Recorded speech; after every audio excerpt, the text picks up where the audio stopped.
All it takes is a digital camera, a Macintosh, and, of course, don't forget YouTube. And instantly, you are a filmmaker. You are Martin Scorsese. You are a major Hollywood studio. You're a distributor. You're Rupert Murdoch. You're like Rupert Murdoch and Martin Scorsese if they had a child. That's what we all are because of the way that technology has changed. And one of the things that always happens when technology changes as quickly as it has, but it's frankly happened throughout the entire march and progress of history, is that our law takes a long time to catch up. I mean, this is not a problem that's new to intellectual property lawyers. When the player piano was invented in the late 19th century, the law didn't know how to deal with those player roles. Were they something that someone could own? And eventually they came to an answer.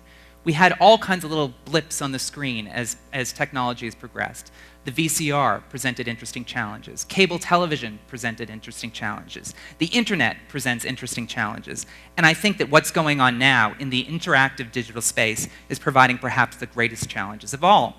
Because now, instead of just being spoon-fed content from major studios, from major producers, we are all authors. We are out there actually creating, and we are sharing, and we are communicating in ways we never have before. One of the things that I love more than anything else about the internet is how we're all critics, too. I don't know how many of you are like this, but if I'm going to buy something new, some kind of electronic gadget, I might go to Consumer Reports, but actually I want to read the reviews that are on CNET or on Amazon from real people. I find that information really interesting and really helpful. So this interactivity that the internet has fostered and allowed has created all of this wonderful opportunity, and I see it as a good thing. I mean, you might even say that at this point, there is no spoon. I'm misquoting the Oracle from The Matrix, one of my favorite movies. But here's the other part of us all being creators, every single one of us. Many of us are also infringers. And when I say that many of us are infringers, what I really mean is that most of us are infringers. And when I say that most of us are infringers, what I really mean is all of us are infringers. Every single person here who has ever created anything on the internet or sent an email that rips a picture off from the internet or sends a sound file to someone else is an infringer under our law. And you have to take a step back and think for a minute, well, wait a minute. If we're all infringers, is the problem with us or is the problem with the law? So what is copyright law? And there's a lot of intellectual property law, by the way. There's trademark law, which protects the Nike swoosh, for example, or a tagline. There's patent law that protects new inventions. I want to put all of that to the side and focus on copyright law. And what copyright law is that area of law that protects every kind of creative expression that you might actually reduce into a tangible form, to use the magic copyright words.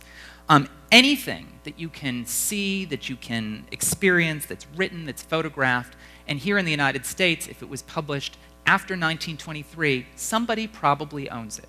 You should assume that somebody owns that song, that movie clip. There are some exceptions, but for the most part, that's a good rule of thumb. And like I said, it protects virtually everything. From high art, works of fine art, not the Da Vinci anymore, that's passed out of copyright, thank God.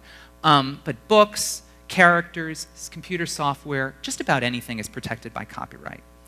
But why do we have copyright law at all? And I think that you have to go back to fundamental principles. Why this law exists, to think about why maybe what's going on right now is a problem with the law. And really, you should think about copyright. There's a lot of ways, a lot of reasons, a lot of philosophies behind why we should protect intellectual property that's created by somebody. Some people think it's a natural right. It's the natural right of an author to own that which they've created, and I suppose there's some truth to that. But the way that our system is set up, you should think of it more in economic terms. It's really a bargain, and it's a bargain of incentives, an incentive system that Congress has created.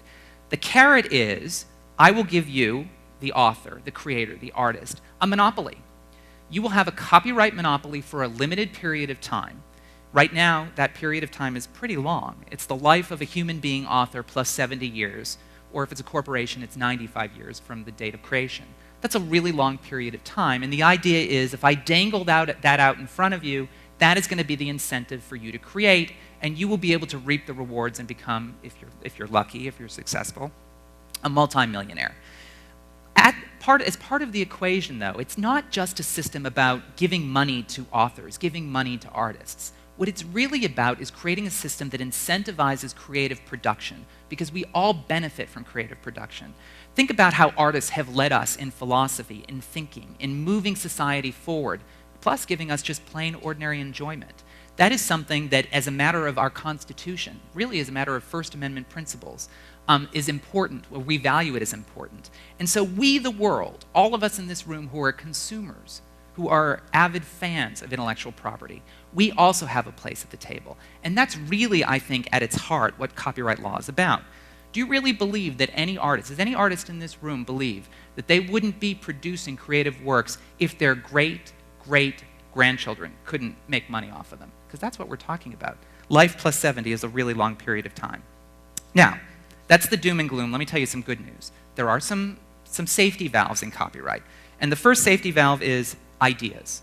Nobody can own ideas, at least not the kind of ideas we're talking about here. You can only own, under copyright law, the original way you bring that idea to life, the way that you execute that idea, in other words. And I say this all the time to my clients, and it's a very easy thing to say, and I'm not going to lie to you. It's sometimes a very, very hard principle to apply. And the examples that I try to come up with to make sense of this to students and to the clients that I work with is, well, Shakespeare. Shakespeare was inspired, all of Shakespeare's stories were from pre-existing stories, many of them folklore, but some of them probably would have still been protected under copyright. Now, what he did with those stories was incredibly different. It's like the difference between West Side Story and Romeo and Juliet. Probably not infringement. Nobody seems to care about Shakespeare anymore. So here's the way I really explain it to people. And I've got two ways. For those of you who are over 35, you'll understand this. Remember the TV show Bewitched? The same exact TV show as I Dream of Jeannie, right? You knew this as a kid. You knew it was a magical woman living with a mortal man. The mortal man says, "Don't use magic to make my life better," which makes no sense. The crazy relatives drop by all the time, and hijinks ensues. Exactly the same idea, but very, very different executions, no copyright infringement. Okay, if you are under 35, Beverly Hills 90210 equals the OC, which equals Gossip Girl, which I'm happy to say equals Beverly Hills 90210 once again. You get what I'm saying. There are no new ideas. You cannot protect ideas. You have to let artists continue to use and recycle and improve upon and breathe new life into ideas. And the good news is copyright law recognizes it.